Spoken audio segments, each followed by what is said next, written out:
Là, ce qui se passe en Israël-Palestine, ce n'est pas une guerre, ça s'appelle l'apartheid et le génocide. On les entend sur ce sujet-là, mais on les entend pas sur les autres. Pourquoi celui-ci?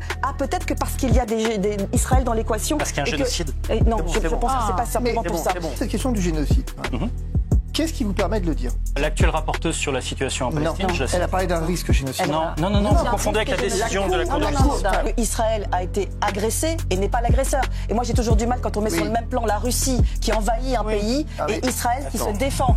Même si après, on peut évidemment discuter sur la proportionnalité et sur évidemment le débat. Qu'on est Jean-Michel Merck. Une guerre, oui, c'est moche. Une guerre, ça fait des victimes civiles, des tonnes. Pendant la Seconde Guerre mondiale, il y a eu 2 fois plus de morts civiles que de morts militaires. Il y a eu des dizaines de milliers de Français tués par les bombardements alliés. C'est-à-dire qu'on a accepté pendant une guerre d'avoir des morts français bombardés par les Américains ou les Anglais.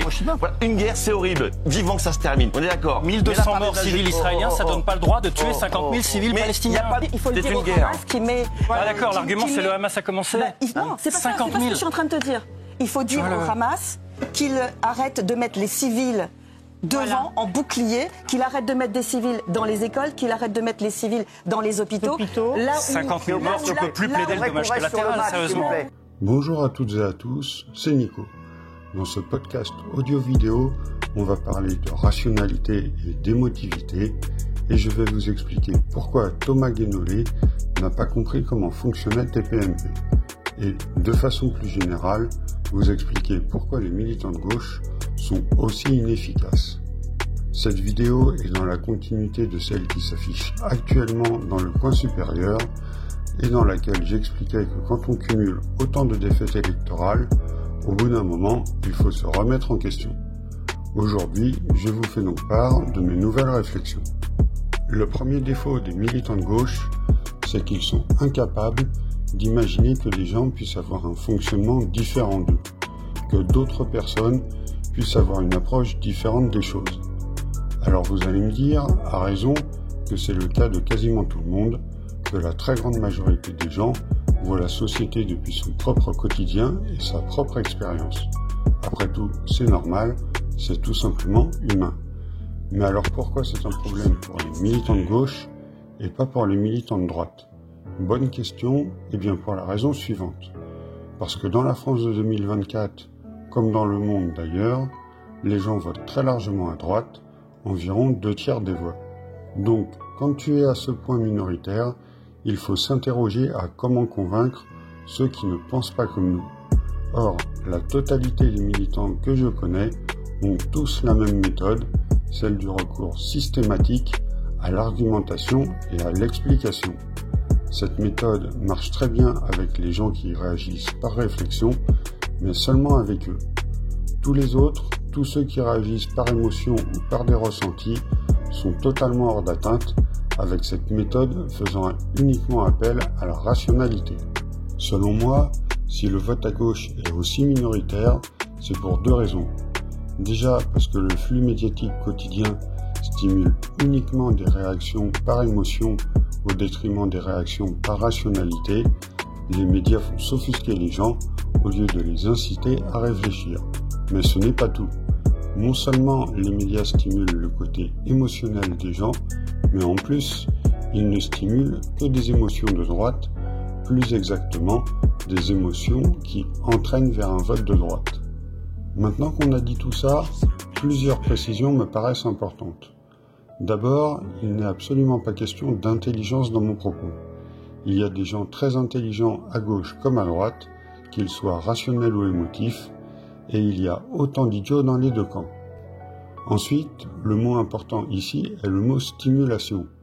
Je pense que n'importe qui est capable de réagir par réflexion ou par émotion, tout dépend quel mode de réaction on va stimuler chez une personne. Je pense ainsi que certaines personnes réagissent majoritairement par émotion et que d'autres personnes réagissent majoritairement par la réflexion, et que le mode de réaction majoritaire d'une personne est une question d'habitude dans le stimuli, et les habitudes, ça peut se changer. Enfin, ce n'est pas parce que les médias stimulent sans cesse des émotions de droite qu'il n'y a pas d'émotions dites de gauche, des émotions qui amènent à voter à gauche. Quand les médias parlent d'insécurité et d'immigration, L'émotion stimulée est la peur, et la peur, ça fait voter à droite. Si au contraire, les médias mettaient en valeur des pratiques comme le bénévolat associatif, ça stimulerait des émotions positives comme la gratitude ou l'espoir, des émotions qui font beaucoup plus voter à gauche. Ainsi, parmi les catégories populaires, le vote France Insoumise est réputé comme un vote d'espoir, contrairement au vote Rassemblement National, qui est reconnu comme un vote marqué par le désespoir. Bref, il y a donc des rationnels de gauche et des rationnels de droite, mais aussi des émotifs de gauche et des émotifs de droite. Et Thomas Guénolé, ATPMP, c'est un rationnel de gauche qui parle à des émotifs de droite, à part peut-être Dividio. Le résultat, c'est comme si deux personnes qui ne parlent pas la même langue essayaient de communiquer. C'est compliqué et encore plus quand ça parle de politique. Vous l'aurez compris, dans ces conditions, quand la gauche fait un tiers des voix aux élections, c'est tout simplement énorme, puisqu'elle ne parle qu'à la moitié de la population, c'est-à-dire aux rationnels, à ceux qui réagissent par réflexion. Mais pour accéder au second tour, et même le gagner, il va falloir se mettre à parler aussi aux gens qui réagissent d'abord par émotion, c'est-à-dire les émotifs. Alors comment faire ? Rassurez-vous, tonton Nico va vous donner quelques tuyaux. N'hésitez pas à mettre dans les commentaires vos conseils pour convaincre les gens qui réagissent par émotion. Mon premier conseil quand on veut convaincre des gens quels qu'ils soient, c'est de soigner son apparence en écoutant le maître en la matière, Barney Stinson. C'est leçon 1. Rase-nous cette horreur, ça jure avec ton costume. Je porte pas de costume. Leçon 2, achète-en un. Les costards, c'est cool, et je le prouve. Vous n'imaginez pas à quel point on capte beaucoup plus l'attention des gens quand on est bien habillé, et à quel point votre crédibilité monte en flèche. Le simple fait de prendre l'habitude d'être bien habillé va booster votre confiance en vous.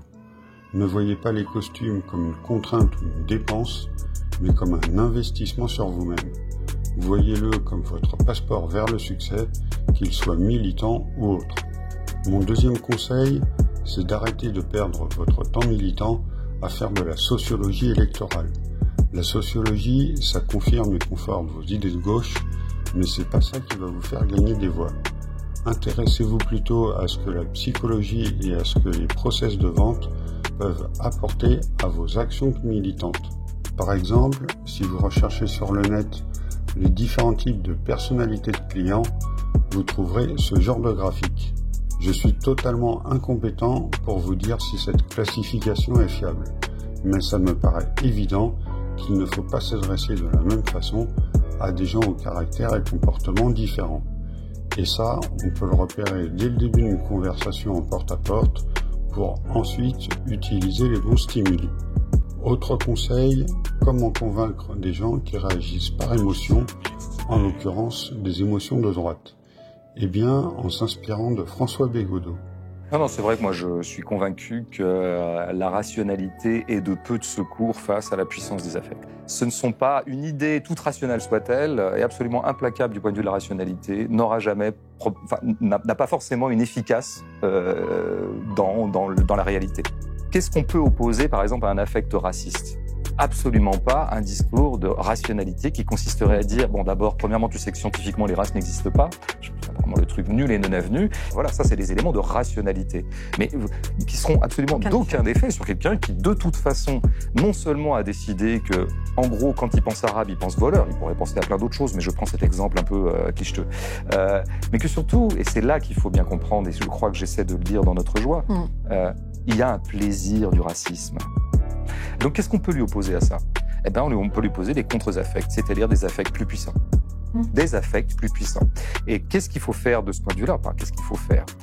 Par exemple, la gauche dit des fois, il faut faire rêver. Moi, je dirais pas faut faire rêver. En fait, il faut être séduisant. Il faut plaire. Il faut qu'on ait envie. Et puis aussi dire que ça fait, je sais pas, je vais le dire un peu crûment, pardon, hein, ça fait jouir d'être de gauche. On est un peu dans les mêmes eaux et dans la même inquiétude que la gauche soit devenue un peu pisse-froid. Alors qu'elle a été longtemps du côté des forces vitales, en fait. Et il faut qu'on soit du côté des forces vitales, sinon on passe pour des rabat-joie et, j'allais dire, des peines à jouir. Soyons crus jusqu'au bout. Parce que je vois bien que les jeunes hommes comme M, là, il y en a plein, et ils sont un peu tangents. C'est-à-dire que ça pourrait être peu de choses pourraient les faire basculer ici ou là, bien sûr. Et c'est ce genre d'éléments-là. Il va donc falloir trouver des affects de gauche à opposer aux affects de droite. Plus exactement, il va nous falloir trouver des affects positifs à opposer à tous ces affects négatifs. Et comme je suis un mec sympa, voici un début de réponse. C'est évidemment un brouillon, n'hésitez pas à le compléter avec vos idées dans les commentaires. D'un point de vue général, il va falloir mettre de la joie chez nos amis de droite et nos amis sans préférence partisane. Plus généralement, il est question que les gens prennent du plaisir. Mais il faut faire les choses dans l'ordre, car il est illusoire d'espérer répandre du réconfort et de l'espoir quand on n'a pas soi-même sa dose de plaisir. Le militantisme est une activité très chronophage. Commencez par prendre du bon temps pour vous-même, c'est mon meilleur conseil. Plus vous serez épanoui, plus vous serez séduisant et convaincant. Premier affect positif puissant, l'amour. Effectivement, l'amour est un sentiment très puissant, sauf que tomber amoureux, ça ne se décrète pas. Et d'une personne aux valeurs contraires aux vôtres, c'est encore plus difficile. Deuxième affect positif puissant, le sexe. Et là, même problème que l'amour, difficile de coucher avec des gens que l'on n'estime pas. Alors on pourra aussi payer des puces au droitard, mais c'est coûteux et c'est pas très féministe. Même si je pense qu'on serait agréablement surpris du résultat, j'imagine mal un droitard avoir envie de maltraiter les gens après quelques plaisirs charnels. Troisième affect positif puissant, un peu dans la continuité, le sexy et le désir, comme par exemple avec cette influenceuse américaine. You may think that I'm just hot, and you're right. The bimbo knows other things, like capitalism is the root of all evil, and those khakis don't look good on you, babe. TikTok aime bien que ses contenus soient légers. Il suffit de commencer ses vidéos en jouant à l'idiote et en riant bêtement. Ensuite, on pourra dire de manière évaporée que le capitalisme est la source du mal, que le monde est complètement détraqué et que nous devrions prendre davantage soin les uns des autres. L'algorithme ne regarde pas la vidéo en entier. Si tu balances ton propos à la fin, c'est gagné. C'est ma manière de jouer avec ces plateformes. La première fois que j'ai vu cette vidéo, je me suis dit, cette fille a tout compris. Et je pense que si j'avais son décolleté, ma chaîne YouTube aurait beaucoup plus d'audience. Pour autant, faut-il recommander à des militantes de gauche de faire la même chose? Déjà, il faudra supporter des milliers de commentaires salaces dans le chat. Mais certaines influenceuses prennent le contre-pied en assumant le côté sexy, ce qui coupe l'herbe sous le pied à beaucoup d'internautes tentés par le harcèlement. Sauf que quand une femme publique assume un côté sexy, les courtisans deviennent très nombreux et sont parfois difficiles à gérer. À défaut du sexy, le style glamour peut être un bon compromis. Sans être spécialiste du genre, il me semble que la démarche de l'influenceuse Polska est très intéressante. Voici un extrait de TPMP où elle affirme son soutien à Mélenchon devant ses collègues qui voient le monde par ressenti et émotion. Alors moi, de ce que je connais de Jean-Luc Mélenchon, qui est, je pense, le politique le plus proche des jeunes, de ce que je vois, il a toujours défendu les gens qui sont victimes de racisme, il a toujours défendu les religieux. Fou, hein. Il est malin, hein. Donc, voilà. Comment il c'est quoi le message mais de ce que intéressant, voilà. Intéressant, non mais c'est fou ce qu'elle dit. Comment il s'en compte ou pas? Qu'est-ce que t'as ressenti pour qu'il dise il est proche des jeunes par rapport aux autres? C'est quoi le ressenti? C'est sa cravate rouge. T'as fait ressentir quoi? Non, c'est comment il s'exprime, comment il est beaucoup sur les réseaux, comment il prend parti pour les minorités, pour tout ça. Polska à TPMP, ce serait un peu une émotive de gauche au milieu des motifs de droite. On reste dans la compréhension, mais au moins ses collègues ne sont plus dans l'opposition, comme avec Thomas Guénolé. Alors vous me direz qu'au niveau analyse politique, il y a sûrement mieux que Polska, très certainement. Mais ne perdons pas l'objectif qui est de parler à tout le monde. Les gens qui réagissent par la réflexion regarderont plutôt des chaînes YouTube comme la mienne, alors que les gens qui réagissent par de l'émotion regarderont plutôt les vidéos de Polska. Ce n'est pas opposé, c'est complémentaire. Autre affect positif puissant, les repas et les loisirs. Du pain et des jeux, comme on disait sous l'Empire romain, pour détourner la foule de la politique. Aujourd'hui, rien n'a changé. À la télé, le pain c'est Top Chef et les jeux c'est Koh-Lanta. Mais comment transposer ces loisirs dans les pratiques militantes? Il existe déjà les soupes populaires, très utiles, mais pas du tout sexy. Pour rendre les choses plus attrayantes, il ne faut pas réinventer la roue, il faut s'approprier ce qui fonctionne déjà.